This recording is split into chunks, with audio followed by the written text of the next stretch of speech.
అనే ఒక చిన్న యాటిట్యూడ్ అయితే ఇన్స్టాగ్రామ్లో వెళ్తుంది. ఓకే, ఎన్ని సినిమాలకి రేట్లు ఎక్కువ ఉన్నాయి, ఎన్ని సినిమాలకు రేట్లు తక్కువ ఉన్నాయి? అంటే ఒక 100 సినిమాలు రిలీజ్ అయితే రేట్లు బాగా ఎక్కువ ఉండే సినిమాలు మహోత 10 15 ఉంటాయి, ఒక 20 25 ఉంటాయి. బట్ ఆ 25 సినిమాలే పైరసీ అవుతున్నాయా? ఆ 25 సినిమాలే పైరసీ అయ్యి ఆ 25 సినిమాలనే చూస్తున్నారా? లేదు కదా. మొత్తం అన్ని సినిమాలు, చిన్న సినిమా అవ్వచ్చు, పెద్ద సినిమా అవ్వచ్చు, 100 రూపాయల టికెట్ ఉన్న సినిమా అవ్వచ్చు, 150 రూపాయల టికెట్ సినిమా అవ్వచ్చు, అన్ని సినిమాలని కూడా చూసేస్తున్నారు కదా.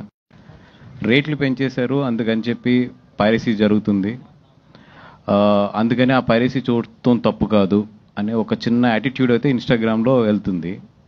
ఓకే, ఎన్ని సినిమాలకి రేట్లు ఎక్కువ ఉన్నాయి, ఎన్ని సినిమాలకు రేట్లు తక్కువ ఉన్నాయి?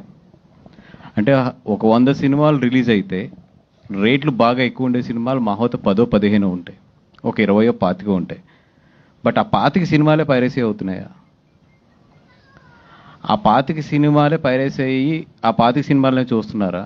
లేదు కదా. మొత్తం అన్ని సినిమాలు, చిన్న సినిమా అవ్వచ్చు, పెద్ద సినిమా అవ్వచ్చు, 100 రూపాయల టికెట్ ఉన్న సినిమా అవ్వచ్చు, 150 రూపాయల టికెట్ సినిమా అవ్వచ్చు, అన్ని సినిమాలని కూడా చూసేస్తున్నారు కదా.